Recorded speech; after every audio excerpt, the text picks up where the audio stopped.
नमस्कार दोस्तों, स्वागत है आप लोगों का एक और नए वीडियो में। आज हम लोग class 12 English chapter 8 how is free the press के बारे में पढ़ने वाले हैं, जिसके लेखक डोरोटी एल सायर्स हैं। इनका लेखक परिचय देखेंगे, उसके बाद कुछ ऑब्जेक्टिव क्वेश्चन है, बहुत सारे ऑब्जेक्टिव है। ऑब्जेक्टिव क्वेश्चन को लगाने वाले हैं। आप लोग कितना सही कर पाएंगे कमेंट करके ज़रूर बताइएगा। तो लेखिका का जन्म 13 जून 1893 ईस्वी को हुआ। इंग्लैंड में हुआ। कहाँ हुआ? इंग्लैंड में हुआ। डाइड मतलब मृत्यु 17 दिसंबर 1957 को हुआ। Education graduated from Oxford university मतलब ग्रेजुएटेड थी 1915 में ग्रेजुएट की। प्रोफेशन क्या थी? यह एक एसेइस्ट थी, प्ले राइट थी, पोएट थी एंड स्कॉलर थी। फेमस हुई थी detective fiction and thought provoking essays on modern issues like the freedom of the press के लिए इनको फेमस किया गया था। चलिए बढ़ते हैं क्वेश्चन नंबर 1 की तरफ। क्वेश्चन नंबर 1 है, हिंदी और इंग्लिश दोनों में ट्रांसलेट है। आप लोगों को हिंदी में नहीं समझ में आता है तो इंग्लिश में देखिए, इंग्लिश में समझ में नहीं आता तो हिंदी में देखिए। चलिए बढ़ते हैं पहले क्वेश्चन की तरफ। All technological changes cause dash problems. कहने का अर्थ है सभी तकनीकी परिवर्तन डैश समस्याओं का कारण बनते हैं। सोशल का,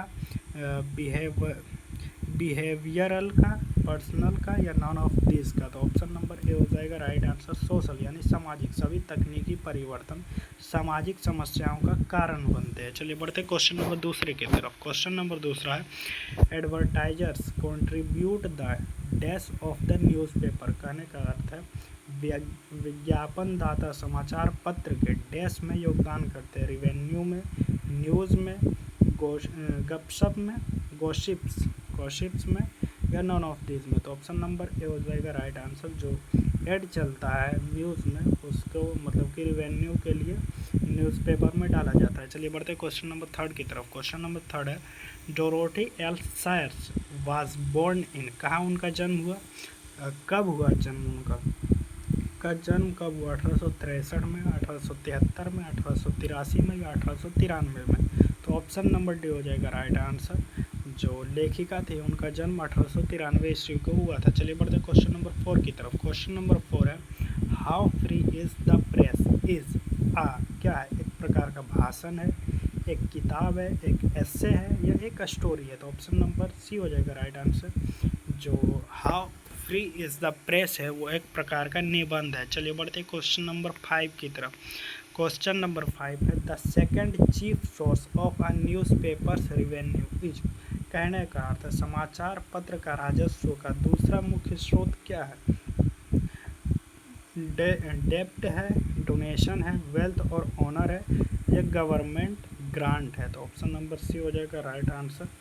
वेल्थ ऑफ ऑनर है यानी मालिक की संपत्ति है। समाचार पत्र के राजस्व का दूसरा मुख्य स्रोत मालिक की संपत्ति है। चलिए बढ़ते क्वेश्चन नंबर 6 की तरफ। क्वेश्चन नंबर 6 है, the first chief source of newspapers revenue is. क्या है? सेल्स है, चैरिटी है, डोनेशन है या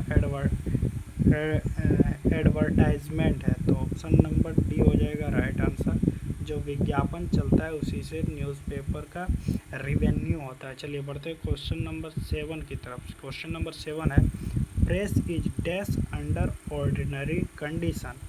कहने का अर्थ है सामान्य परिस्थितियों में प्रेस क्या होती है?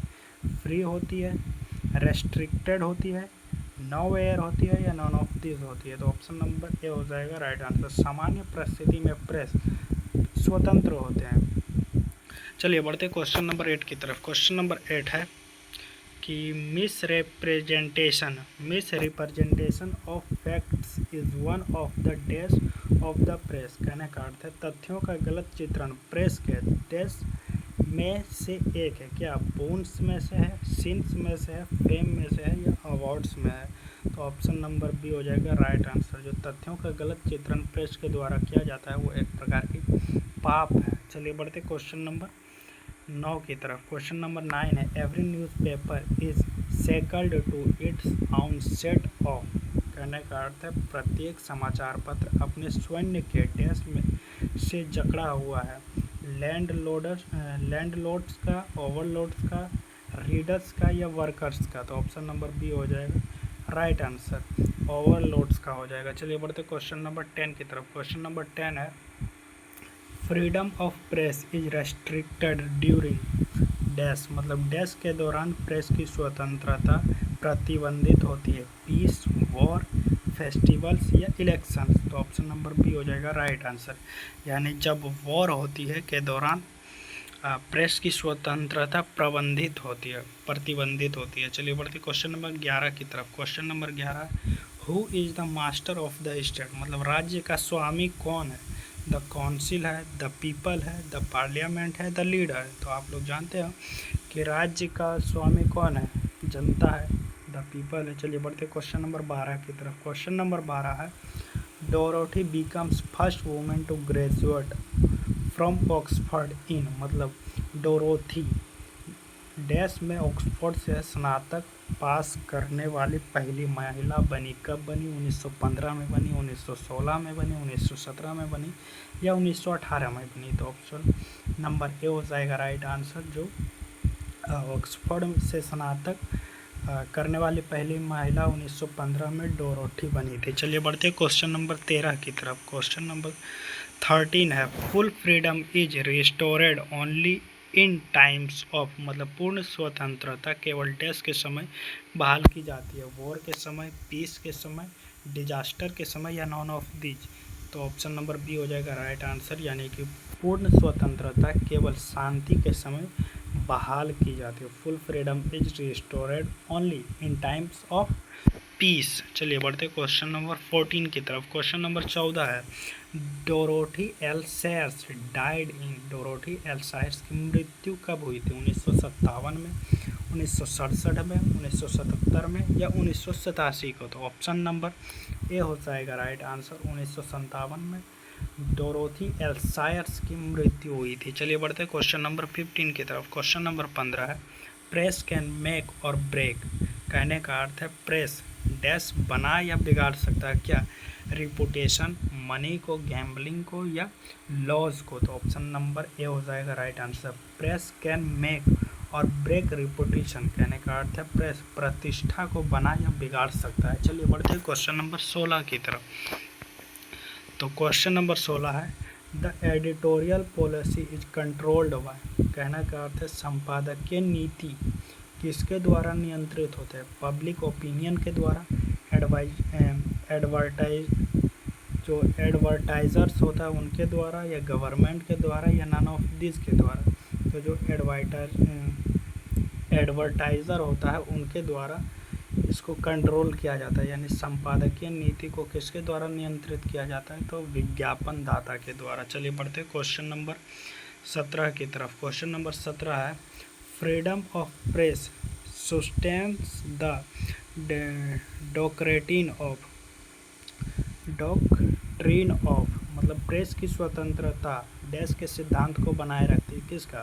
डिक्टेटरशिप का, डेमोक्रेसी का, मोनरेकी का या एनर्की का। तो ऑप्शन नंबर बी हो जाएगा राइट आंसर, जो प्रेस होती है वो डेमोक्रेसी जो होती है उसके सिद्धांत को बनाए रखती है। चलिए बढ़ते क्वेश्चन नंबर 18 की तरफ। क्वेश्चन नंबर 18 है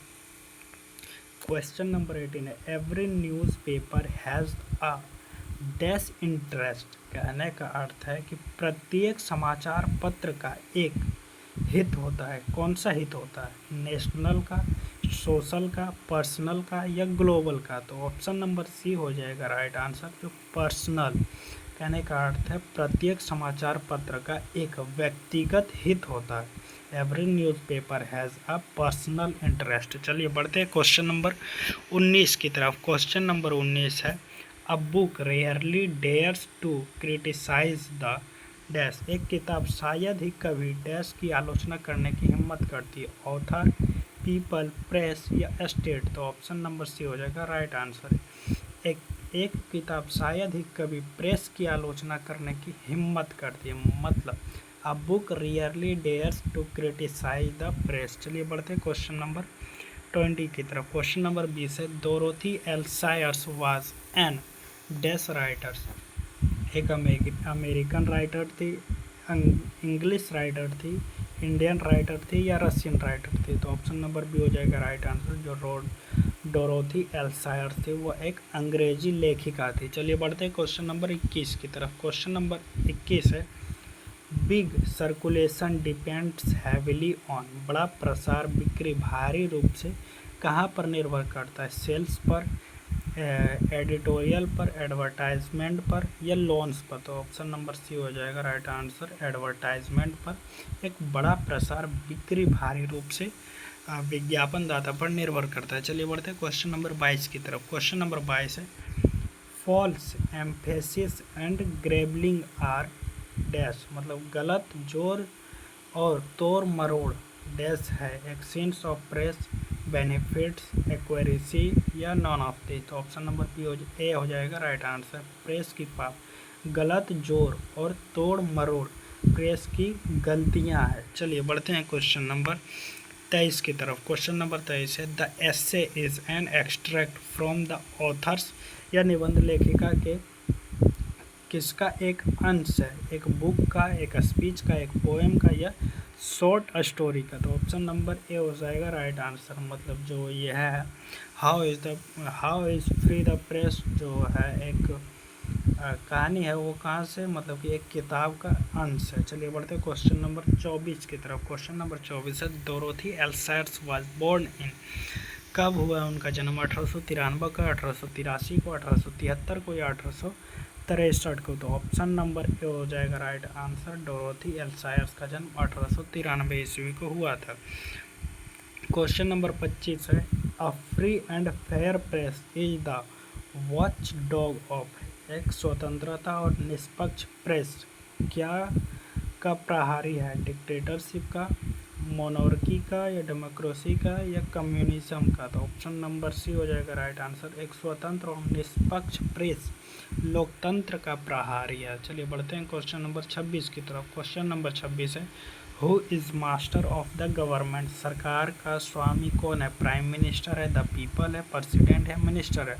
आप सब लोग को पता होगा कि सरकार का मालिक जनता है। चलिए बढ़ते हैं क्वेश्चन नंबर 27 की तरफ। क्वेश्चन नंबर 27 है, सायर्स ग्रेजुएटेड विथ ऑनर्स इन, सायर्स ने में ऑनर्स के साथ स्नातक किया, इंग्लिश के साथ, मॉडर्न लैंग्वेज, हिस्ट्री या पॉलिटिक्स के साथ? तो आधुनिक भाषाएं के साथ उन्होंने अपना जो ग्रेजुएट की थी वो मॉडर्न लैंग्वेज के साथ की थी। चलिए बढ़ते हैं क्वेश्चन नंबर 28 की तरफ। क्वेश्चन नंबर 28 है, editorial policy is influenced by dash interest, संपादकीय नीति डैश हित से प्रभावित होती है? किससे? एडवर्टाइजर से, प्रॉपर्टीजर से, बोथ ऑफ और नॉन ऑफ दिस से? तो ऑप्शन नंबर बी हो जाएगा राइट आंसर, ए और बी दोनों। चलिए बढ़ते हैं क्वेश्चन नंबर 29 की तरफ। क्वेश्चन नंबर 29 नहीं है, क्वेश्चन नंबर 28 तक था।